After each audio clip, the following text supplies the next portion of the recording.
So that's it. Still haven't figured out a name. A name of the podcast, no. Yeah. So something told me this morning before I got up, well, after I got up, to bring the tea set, and I just wanted to show off what we have here. We have some,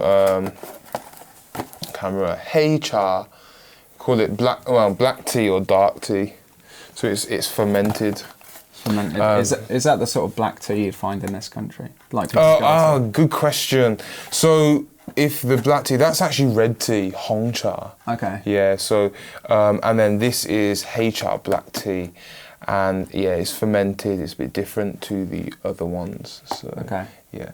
And obviously they wouldn't put any milk in any of their teas, usually, traditionally anyway. That's so this is my this is the tea. It comes in brick form. Wow. Okay, I've never seen that before. Crazy. So what is the best one to do it to? I guess we can test out, can't we? So it's just in things. So we get a special knife here, and we're just gonna poke a bit off.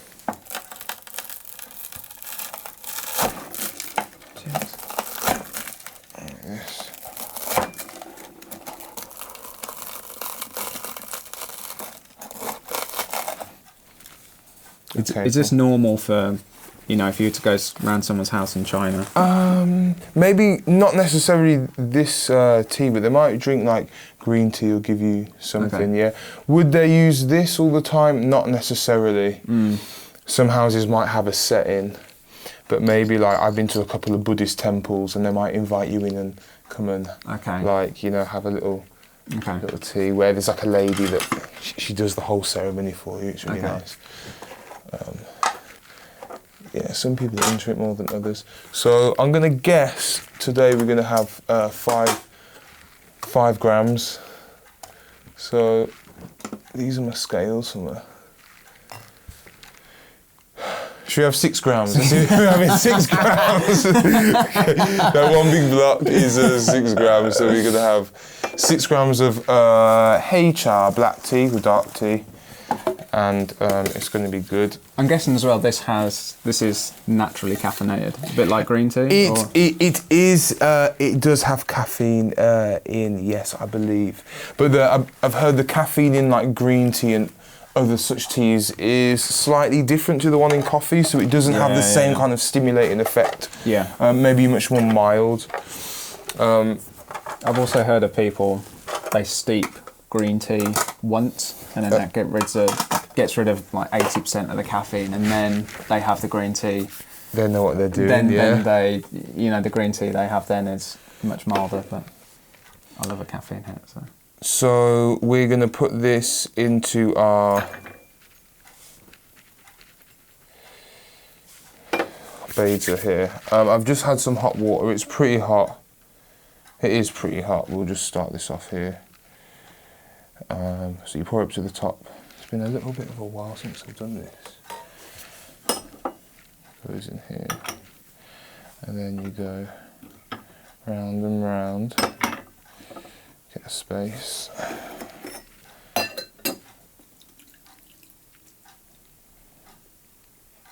All the way out. Now I pour this first wash into each cup. And I'm basically just warming everything up. Put it on my Buddha, and my Buddha changes colour. So then I'll get some more water. So I believe you're meant to do 2 washes of this. Right. Can you see the colour hasn't really changed that much? I would like to chuck this water away. Colour hasn't really changed that much at the moment. So we just hold it in. Is there a reason for the washes? Just to clean it, I believe. Okay. And wash. I guess, like you said, maybe it's getting rid of some of the caffeine and other things that they don't necessarily want. Okay. So let's leave that here. I'm just gonna pour it over everything really, and it warms it up. Now I'm gonna chuck this. We don't need this hot water. We're gonna get some brand new fresh water. Nice. And while we wait for that to boil, what you can do actually is what they do is Okay, you can like smell this here. Okay. It smells a bit like green tea. Green tea, okay. To me, it's very earthy. Yeah. Less herbal. Less herbal, okay. That's what we got. Sorry, I'm like analysing it. Aren't you? Yeah, no, it's good. At the start, it just smells like flowers, but then, yeah. So that's it. So now we've got some hot water. I'm gonna pour this out. Okay. So all our stuff's been blessed and it's nice and hot.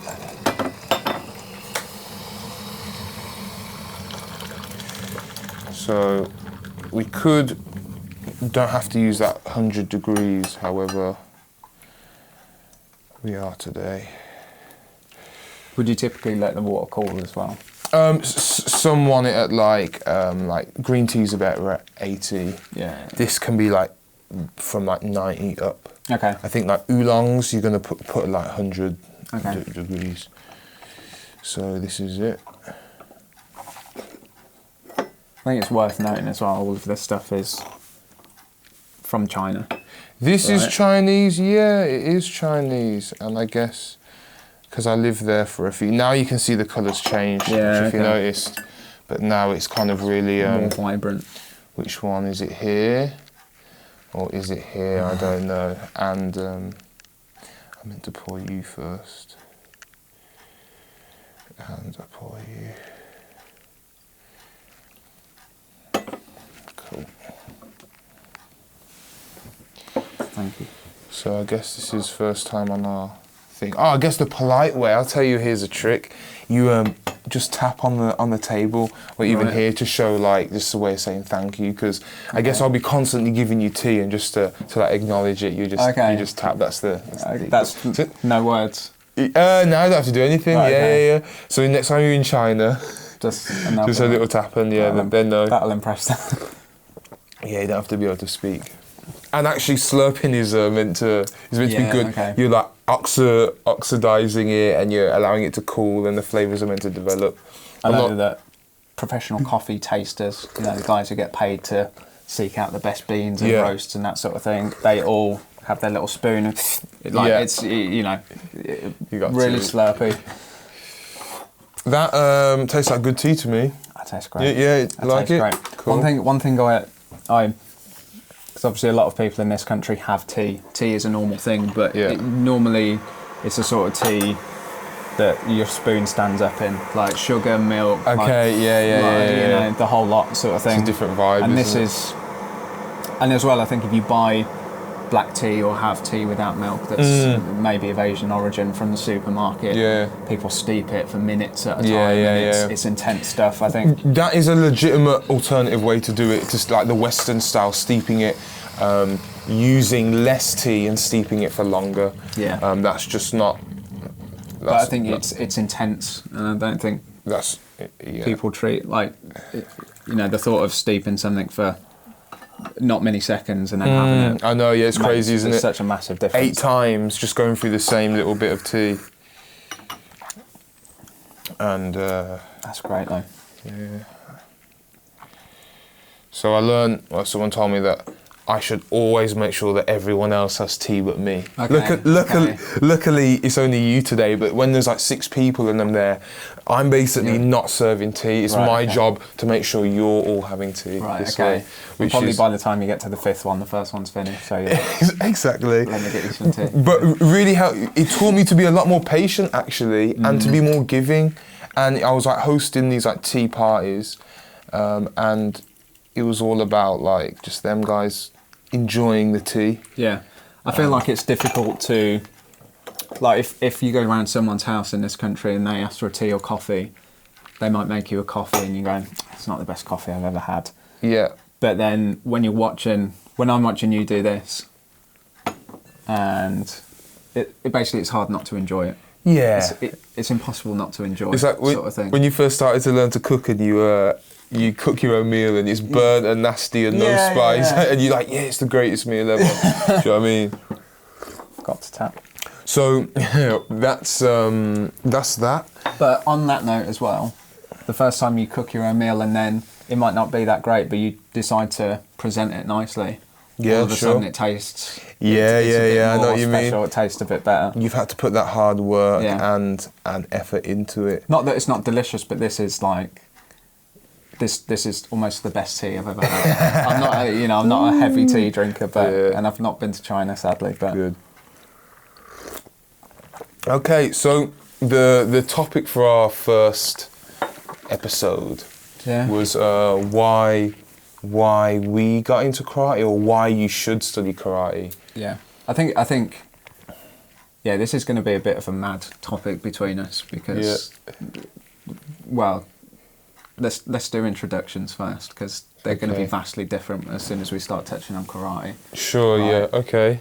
So I guess the whole point of this is for us at Zenshin, and to put out something to talk about karate. My dad, who is Kiyoshi John Richards, has been doing karate all his life, and he has his own club. And I have, as his son, have been doing it also all my life. And have studied here and there and everywhere, and you pretty much were born into karate. Born into karate, I guess. I was one of those karate families. So at the age of like 4, I properly started. But even when my mum was pregnant, I was in her belly doing karate because she also trained. So it's one of those things, I can't escape it. And I just wanted to, I guess we could share this knowledge with people, and we could. Try to develop the conversation of karate in modern times and for maybe modern people. Yeah. And get different viewpoints on it. Yeah, as well. Exactly.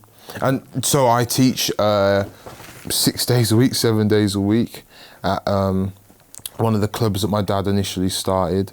And I teach here with my brother, and my dad teaches as well. And that leads me to Chris. Hi, Chris. Hello. I started karate when I was I started karate middle of October, I think it was. Start of October. I think 11th of October was. Really, was it? So it's the 28th, 29th of October today, of November today. November, So that's about 6 weeks worth of. 6, 7 weeks. It feels like a long time. But it's not. It does actually. Well, you've progressed a lot actually in that time. It feels like it. It feels like a lifetime ago that I started. But more importantly, like before that, I didn't know anything really about karate. I haven't even watched Karate Kid. I've only done that once or twice. Which is probably what most people know about karate. Yeah, for sure. That's worth addressing, because my picture of karate obviously differs a lot, and you must find that with a lot of the students, but it's more in the realm of like, I know there's sort of there's the karate chop. Yeah, the karate chop. And there's like breaking boards and that. Yeah. That's pretty cool. Obviously, it's a martial arts, and so it's going to be about self-defense and that sort of thing. But other than that, I think I had an idea that there were forms that people practice, but maybe just on the, I don't know, on the outskirts. Maybe I'd seen it on TV once, or on the internet once, or something like that. Like those ancient, the Chinese kung fu films, and there's like tiger form, and then there's like snake. Someone like posing on like a tall wooden pillar, and do you know what I mean? Like, I know what you mean. I'm going really stereotypical, but that's all. That's what we go on first, isn't it? Yeah. Cool. So and obviously it's now differs massively. Something which we'll get into, but. So I guess on the starting, like why personally, I started just because I was watching my dad do it, and I guess at the time it looked cool. I probably had very little choice in if I wanted to start or not start. Would this be watching him at home, or was he at competitions, or were you sort of just in the class on the side? Yeah, on the side of the class. Okay. Just, I guess maybe mom was at work or something, and he'd have to bring me, and I'll be on the side. I think sometimes I'll be running onto the dojo.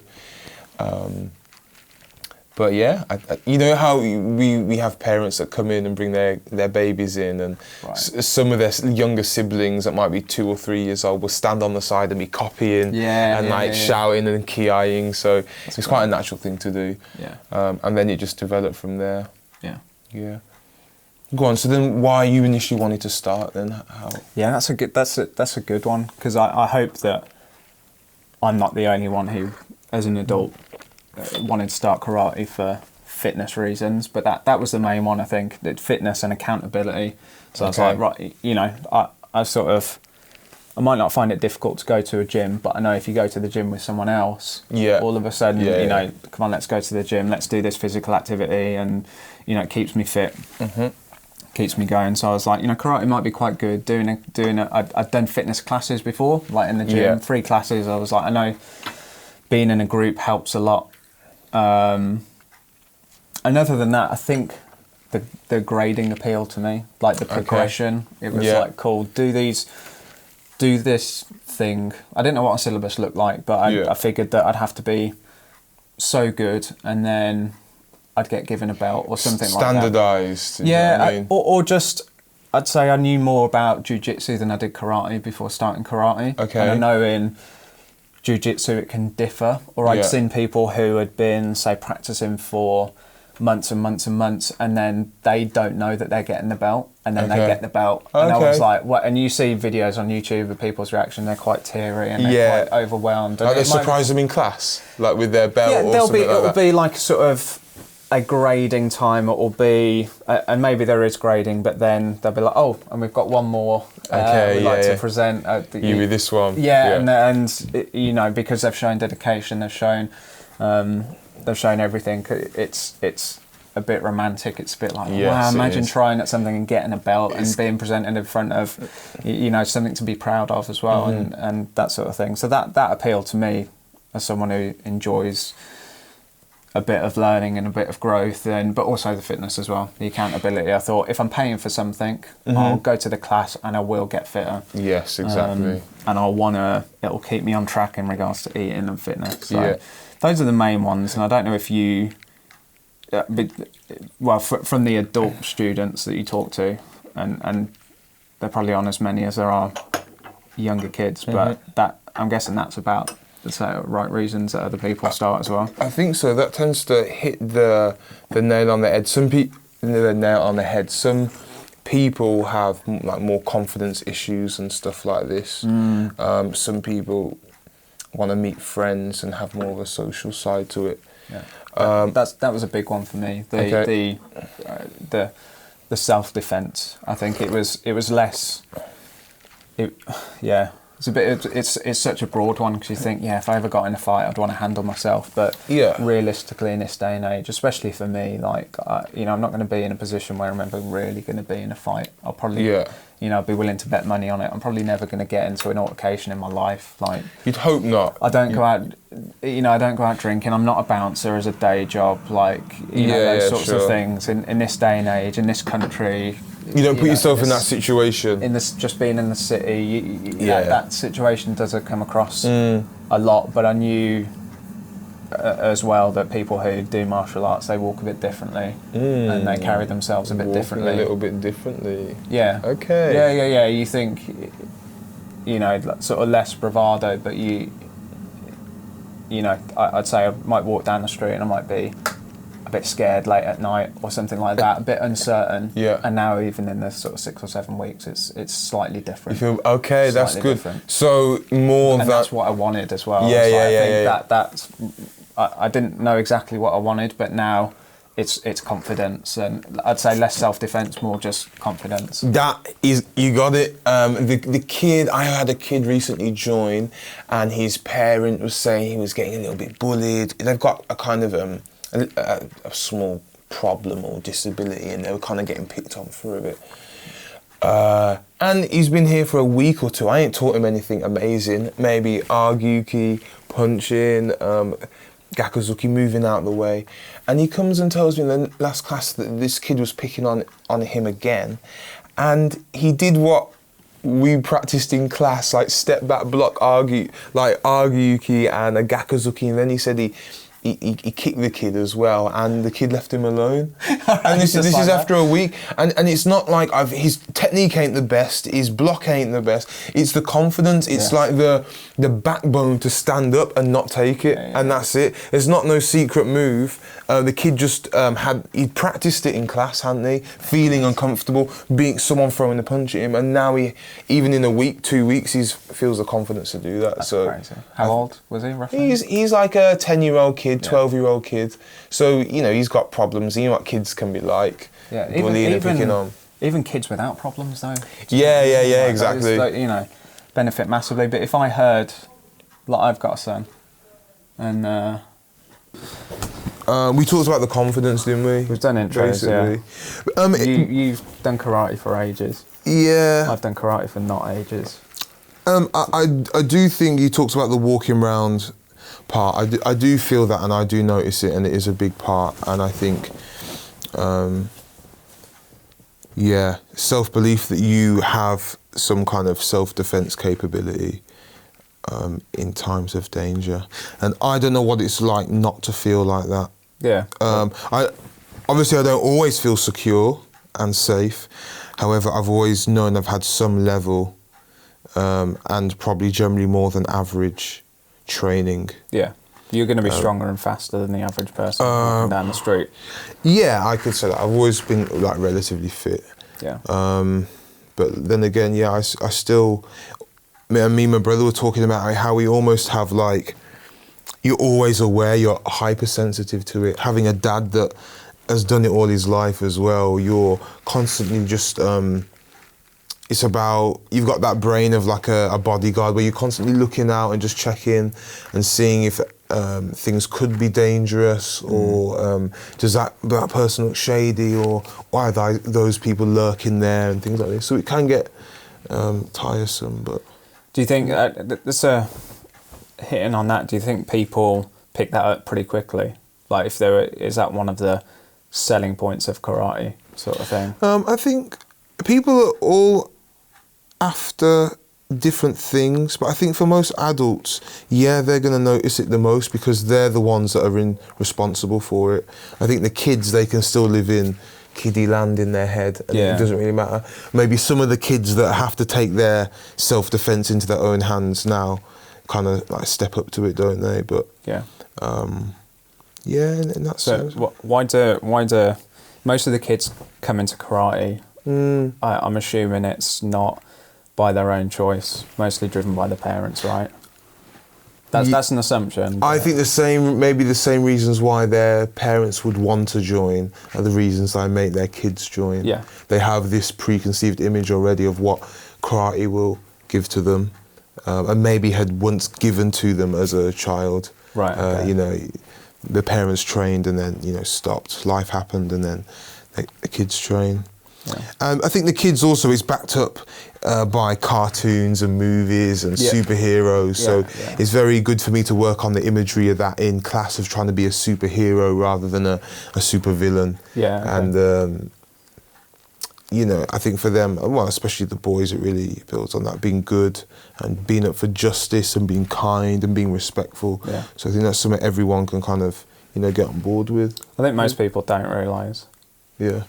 Myself included, that's a huge part of karate as well, which is a bit of a shame. Do you think more parents would bring their kids to karate? Because like now as a parent, I playing devil's advocate, I might be worried that my son might get I don't want to turn him into a fighter sort of thing. No, it would turn him into the opposite of a fighter. Maybe not the opposite, however he wouldn't. Most of the kids I know, and from my experience, it hasn't made me more aggressive, it's actually calmed me down. Because I think as a kid, my mum probably wouldn't have sent me to martial arts unless I wanted it, unless I outwardly wanted it. But that's because she probably valued things like kindness and things of that nature over turning me into a man or anything like that. If I had a dad around, it might have been different. Yeah, but, sure. It's interesting though, because I know if more people knew that karate started with the sort of core, kindness and of course, and respect to each other. And that sort of thing. It might bring more people in, and for sure, yeah. I guess we're a bit of an oxymoron, but practicing kindness through self-defense, attacking people and defending yourself. And I think once you really know the feeling of being attacked or having to defend, you don't really ever wish that on someone, do you? I think that's a big deal. I think that's one thing I've told you a couple of times. I think that getting punched in the face, or not punched in the face, but getting struck pretty hard, and knowing that other adult, like where I sit on the food chain is pretty low, sort of thing, in regards to you can be fit, but if you don't, all it takes is a big guy with a nice punch, and even a little guy with a nice punch, and I'm a little guy as well. But I know, sort of, someone. You don't need to know that much in regards to fighting to really hurt someone. And so it's crazy. And I think back to some of the fights that I used to see in the playground at school, and people taking hits, and it's like, damn, that must have hurt. It must have hurt. I do remember all the silly punches that people would do though. And so we got the self-defense thing.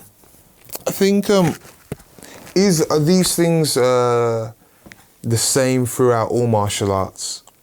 These things that you can get through Taekwondo or Muay Thai, Aikido. Is karate special, or are they all have the same kind of philosophy?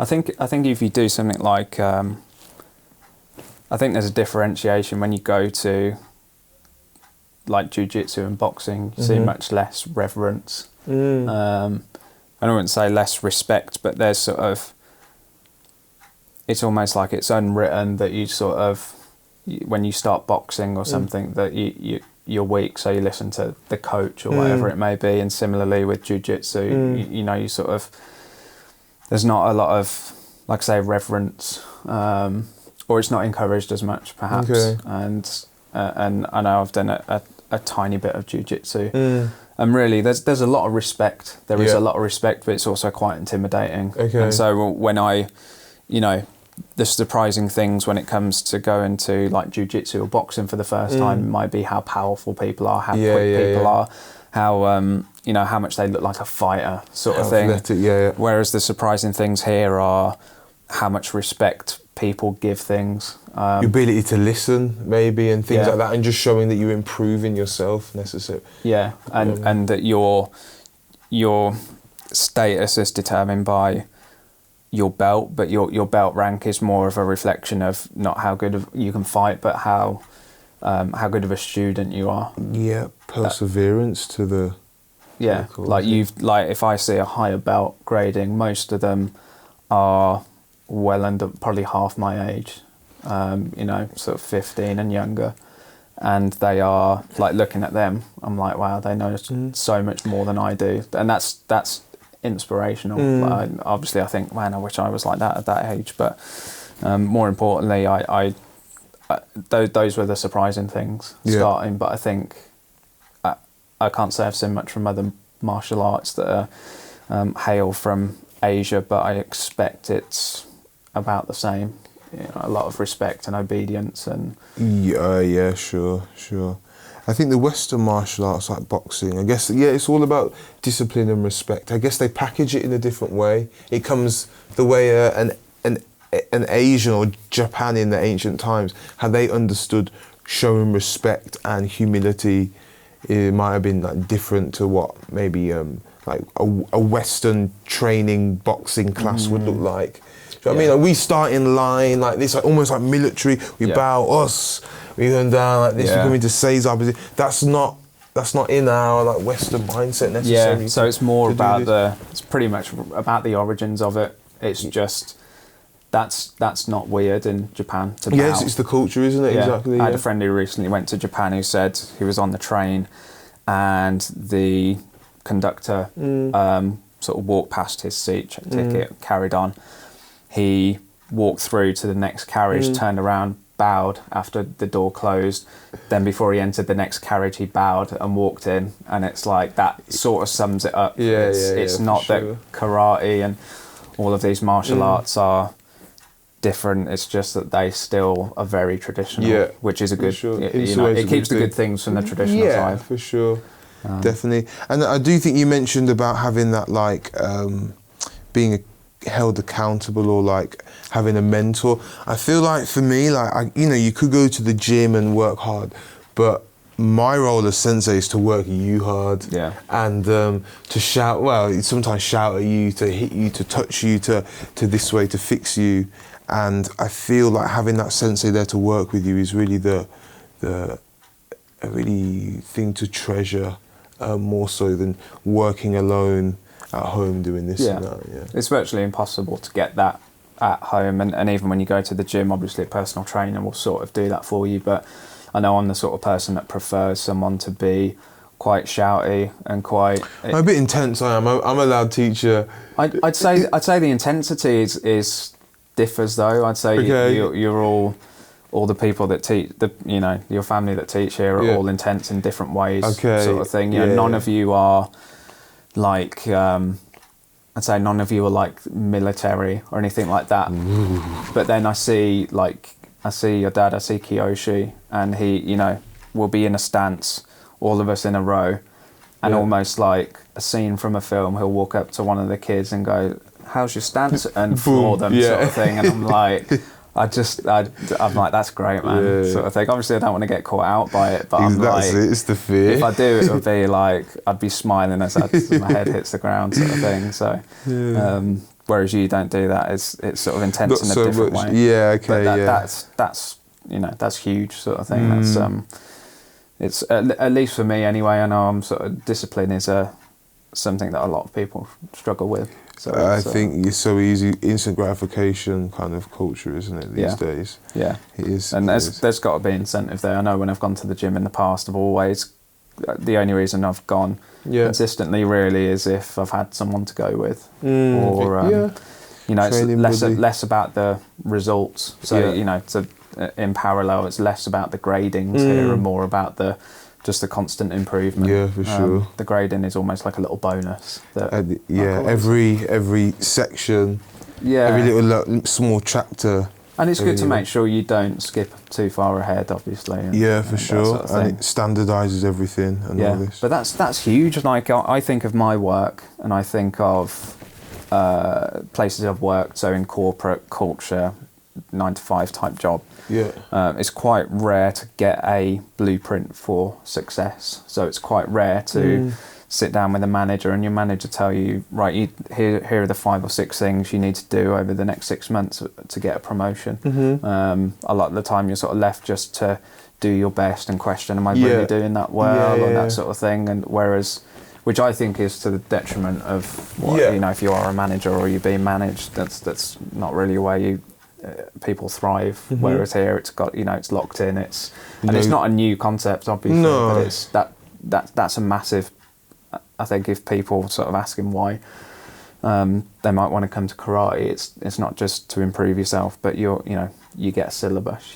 That appeals to some people. It's regimented. It's we'll teach you what you need to know to get to that next level. That's a huge bit. Perfect. I think on that we should probably leave it. It's past now. Yeah. We've had a great time. Had some wonderful tea. We had some wonderful tea. We will go and grab some food, and we're going to go see how successful this was, maybe at the same time we play. Cool. And then we might have a name for next time. We might have a name. We might have to redo it and do the whole thing again and do this for the first. Oh, nice new tea set. From China. Yeah, I think we did that first set. The first section really good as well because it was such a. But we'll see. We've had a couple of interruptions. That's good. But, okay, cool. Until next time. Good job. Yeah. Wow. So that was our first episode ever. I got to apologise. We had 2 separate interruptions during this episode. We learnt a lot after trying to record in the dojo when people come and go, and so I promise this won't happen again. So if the audio does seem weird and we kind of suddenly change topic or the conversation doesn't quite fit, that is the reason. However, I hope you still enjoyed it. thank you for watching and making it this far. Please like, comment, subscribe, and like give us a review. We appreciate everything, and any feedback, will be listened to and taken into account. So thank you very much. This has been Tea in the Dojo, and I'm Sensei Jumoke. Have a great day. Us.